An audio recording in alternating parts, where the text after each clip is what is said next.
Ok, voilà, messieurs, dames, mbote d'abord, bonsoir, bonjour, ça dépend de l'heure. Tout comme on peut dire Jambo, tout comme on peut dire good morning, tout comme on peut dire good night, tout comme on peut dire... ça fait du bien lorsque on est avec vous, puisque tout le message toujours qu'on soit dans la vie. Biso musala na biso eza ko pesa bien information, ko sala analyse pour te comprendre bien. La société est société lorsque les inégalités sont bannies. Raison pour laquelle l'homme blanc est allé plus loin pour nous commettre les droits de l'homme. Droit de l'homme est lié à ce que nous avons droit à la vie, avons droit à la azana droit ya kolia, azana droit ya kozana assurance maladie, azana droit ya kobala mwasi oyo ya lingi, azana droit ya kobala mobali oyo ya lingi, azana droit ya kozana religion oyo ya lingi, azana droit ya kozana parti politique oyo ya lingi. Il a le droit de dire non lorsque les choses ne marchent pas bien, tout comme il a aussi le droit de dire oui lorsque les choses marchent bien. C'est son opinion. Chacun de nous a sa liberté. Et la liberté, il y a de sabiso. Si vous regardez bien les institutions internationales, ou bien l'organisation internationale, elles ont mis en place pour protéger toujours les citoyens du monde. La raison pour laquelle nous avons le droit de l'homme aujourd'hui est belé la structure et les connaissances. Messieurs, dames, il y a une vérité qu'on doit essayer de nous dire aujourd'hui. En Afrique, les dirigeants se prennent pour de petits dieux. Quand on est ministre en Afrique, tout le monde a assez à Makol. Quand on est président en Afrique, là on est le tout puissant. On a connu un président dans ce pays qui s'appelait Mobutu Sese Seko.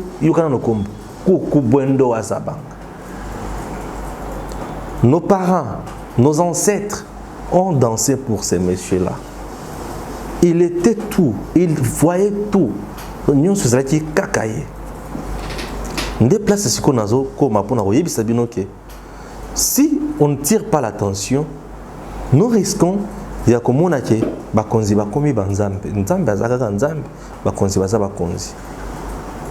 plus les dirigeants en Afrique, esclaves de la population. En Afrique, lorsqu'on est dirigeant, on est au-dessus de la mêlée. Et ça la mibeko, pak, et ça kuna na musika nanga. Et ça passe. Tant que tu as mis tout dans Afrique ko changer mon colonie. Afrique ko changer ndenge nini.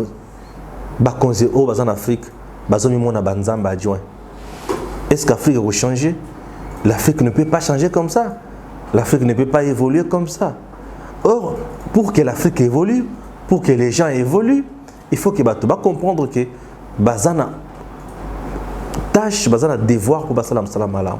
Voilà, c'était juste une question de morale. Na kota sikona sujet, ton a bien alikambo. Vous comprendrez que question nanga ya morale, et quand c'est qui nga malamu na sujet, sans qu'il vous comprendre. Affaire Dolly Makambo. Le sujet du jour, c'est lequel? Dolly Makambo est à 5 mètres de la prison centrale de Makala. Dolly Makambo est à 5 mètres ou Dolly Makambo est déjà à la porte de la prison de Makala. Si complaisance est athée, est-ce que vous comprenez malam? Le ministre provincial en charge de l'intérieur a déjà na porte ya prison ya Makala, ce qui est complaisance est athée. Voilà, likambo ndengeni. Dolly Makambo Aza ministre de l'Intérieur. Aké komiko tisana likambo oyo etali ba cause de tribunal. O etali parquet. Aké kuna akomi Jack Bauer. Akomi Terminator. Ba tunaye bakomi ba Terminator. Dolengeni. On a un centre ou un hôpital à Kinshasa qui s'appelle Vigiane. Il y avait un AG, un administrateur général adjoint. Lupango wana mbula na mbula bato bayibi ki ezali ya centre wana pe ezali ya l'état bato bayiba ki lolenge wana. Et ça dit que un monsieur s'est improvisé, soit disant qu'il a sombi le pangouana sous régime ya Kabila, et ça dit que ba jugement nyonso na faveur na ye. Tu vois que zaki régime ya impunité belé, corruption zaki ça et là kuto et le moins que le niveau de corruption et comment que le niveau de concussion. La concussion, c'est-à-dire, ce sont les agents de l'État eux-mêmes qui viennent te demander l'argent. C'est ça la concussion. Nous allons le mitou et comme na maboum. Et le na maboum et comme na makolo. C'était ça. Tu vas perdre bon moto, va comme na bonyama. Tu vas comme quelqu'un plus na mabina loketo, ba kinara na banganda comme la colie bantaba. Mais makambo ya mboka ko sala ngoma lamba osala lango te mais mboka ka mbongo ya l'État ne ba copier. Aujourd'hui, ce que tu as dit, c'est que tu as moko Congo est côté la vie de Nao Italie bakonzi pour ébeler bakokima. Ils a passé. Congolais, dans le bâtiment que azala la punition et Nzambe tous les années. Ce qui peut m'assumer les na Congo, tout se repentir. Pour bakonzi tous na Congo, bazo la car dans le bâtiment bazo longa malamoko na nzela ya Satan na ma chambre ya Satan ba malamoko tous les années. Ça fait très mal. Un ministre, ba garde nae, ba tikiye, ba zumutuka, ba kei, ba bomi mutu, ba kepo ba kanga mutu, ba kende nae wapi. Atabi no moko. Un ministre, ba garde nae, ba kanga mutu, ba kende nae, ba zo kende na mutu wana wapi. Est-ce que musala na bango yango wana? Musala na bango za ko kengela mokonzi, mais bango bazo lunga bazo ya pona ko kanga mutu. Et ça dit que ba garde ba bomi mutu. Ils ont tué monsieur de 30 à 33 ans comme ça, qui a laissé Makamobele na Simanae, Babomi. Les Kambo, le coup les Salemi na bateau bazana mandoki, il faut y sambisama na haute cour militaire.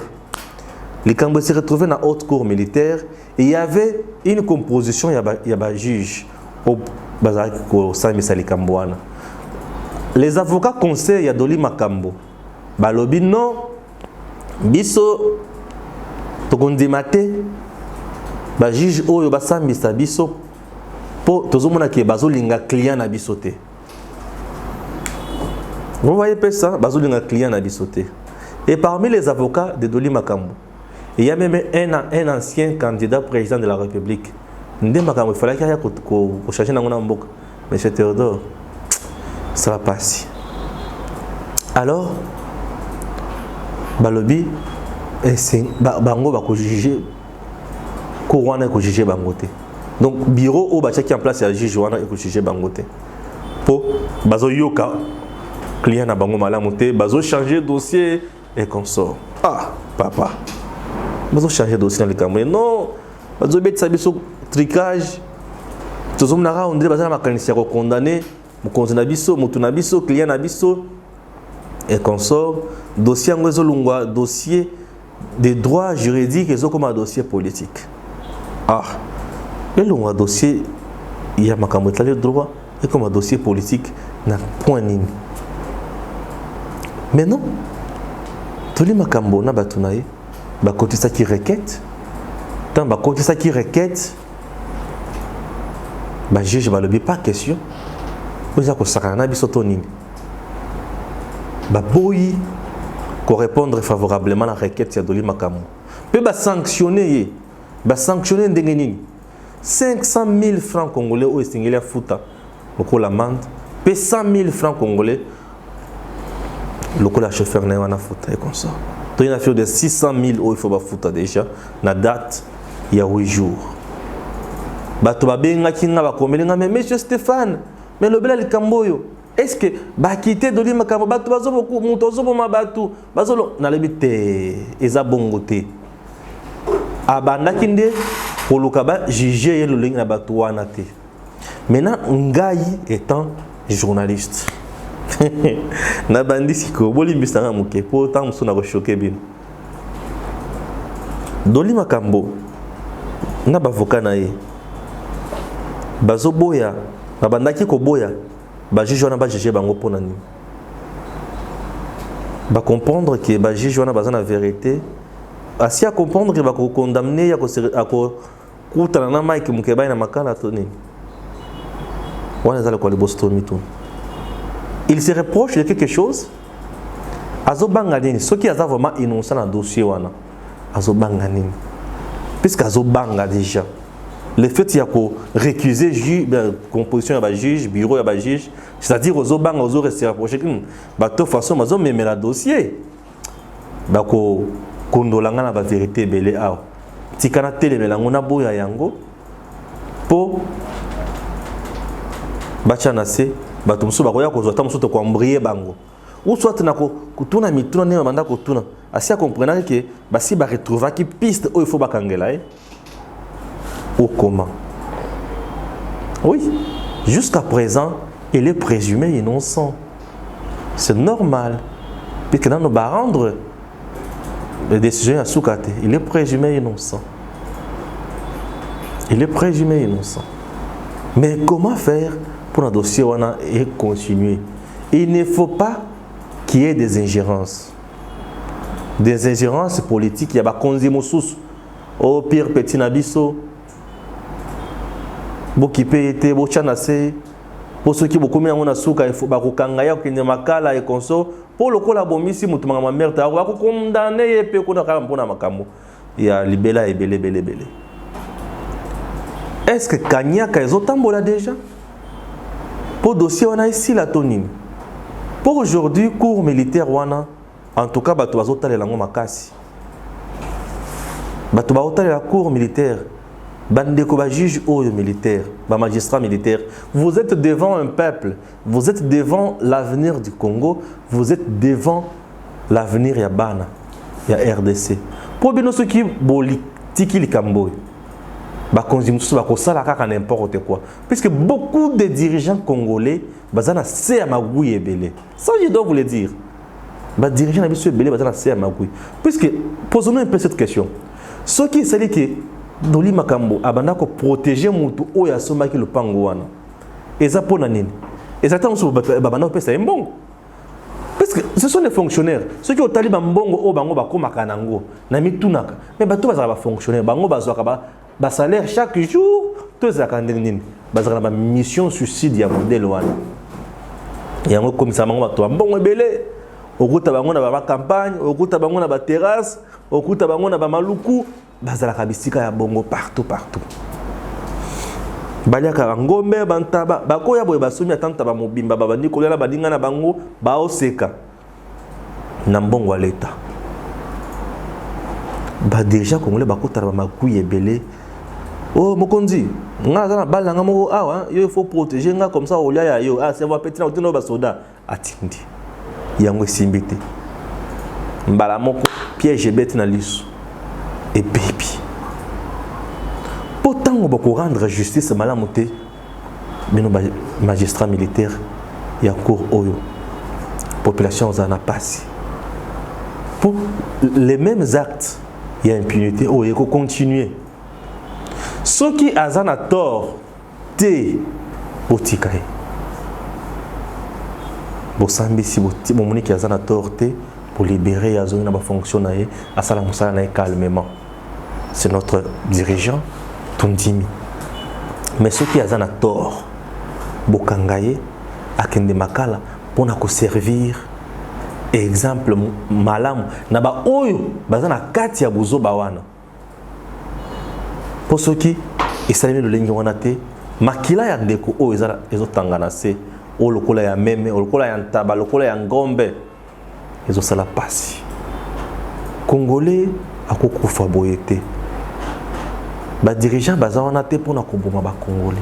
Bazawana pona kosunga ba Congolais. Ceux qui ba dirigeant bango moko ba komi koboma ba Congolais c'est que Congo comme jungle. Bato nso ba kende wapi? Po bato ba kendaka na Braza awa. Bato ba betama na Braza lokola ba nyoka. To mona ba vidéo ya ndenge na ndingo sala biso pasi. Ba mama bazo kata bango bilamba bazo tikala mutakala bazo beta bango. Bazo longola bango bilamba lokola nini? Mais à l'époque de Joseph Kabila, il ne disait absolument rien. À Télémi, à Kekuna, mais les Brazzavillois vivaient au Congo. Il n'y avait rien. En Angola, n'en parle même pas. Le peuple congolais, c'est un peuple hospitalier. C'est un peuple qui aime vivre avec les autres. Mais parfois, nous sommes très maltraités ailleurs. Vous voyez avec la xénophobie en Afrique du Sud. Les gens sont calcinés. Je ne dis pas que c'est uniquement les Congolais, mais certains Africains sont tués là-bas comme des mouches. Ce qui n'est pas bon. Ce qui n'est pas bon. Les gens n'ont plus le cœur aujourd'hui. Bato bakomi konyoko la baninga mingi. To sungana to salisana po ete mboka na biso ekende liboso. Soki tozo salisana te ozala pasi. Regardez neti ndeko na biso ya wewa oya tumbaki Transco. Bauti ko condamner lelo vendredi 8. Bauti ko condamner 15 ans de prison au tribunal. 15 ans de prison. Ça donne un bel exemple à suivre pour certains wewa qui sont restés. Attention que tous les droit à s'en prendre dans le bien public et à l'État. Ce sont des biens qui sont au service de tout le monde. Et c'est pour l'intérêt de tous. Et lorsque un bien public alloué au public ou bien au peuple congolais, vous priez les lix d'aller brûler ça. Écoutez, pour qui vous vous prenez? Mais vous n'êtes pas un Superman. Vous êtes Congolais comme tout le monde. Vous n'avez pas ces droits-là. Même si vous êtes lésé, à quel point. Mais il y a des voies égales qu'on doit suivre, qu'on doit prendre pour qu'on ait la solution. Au cas contraire, ce n'est pas ça. Chers Congolais, prenons conscience et faisons ce qui est à faire. Dénonçons ce qui est à dénoncer et à faire. Faisons avancer le pays. Au cas contraire, nous allons souffrir toujours. Et ça ne va pas nous faciliter la tâche. Bandeko. Les Camboyadoli Makampo. Ceux qui azali Nambeba se retrouvent dans Makal. Comme ça, et que Sunga biso malamu. Pour ceux qui Sungi biso malamu, te que la passe mingi. Un autre fait très important dans le dossier OU, c'est que le conflit parcellaire est belé à Kinshasa. Bato oyo baza censé trouver la solution, le ministre d'État Bazali, bato baza na victime ya makambo na bakende ko s'annoncer. Ba s'annoncer pas ya bakonzi. Pe bakonzi ba kita sur terrain, ba mettre en place ba commission pour na kolandela ba dossier. Kende na ba tribunal na ba parquet, chaque jour ici il y a toujours des conflits parcellaires. Ndeko tel ateka kiboye, mwana nkasi ateka kiboye. Il y a des mikanda, a télémela yango, moto tel, le coup la bakonzi simanaye, aye a sombi, terrain tel, bateki, terrain à l'état, bateki, tout ça. Tout ça la makamu ozali malamu na mbuka na biso pote. Kinshasa ezala malamu, RDC et Tongama kende liboso. Nyonso tozali ko sala ozali na but ya ke mbuka na biso etambola. Soki tozali ko sala boyete mbuka na biso ko tambola te. Et ko sala biso pasi koleka. Chers Congolais, ça nous fait du bien. L'air, tous dans la bino boye. Tous partager ma camoufle de Kanambo Kanabiso. Tous retirez toujours na bino. Continuez toujours à vous abonner à l'émission Nabiso. Continuez toujours à vous abonner à Mboka Nabiso, Congo Live, aux sites Nabiso. Et ça nous fera du bien. Merci à mon équipe technique qui me soutient toujours. Et je vous retrouve dans notre numéro. À très bientôt comme d'habitude.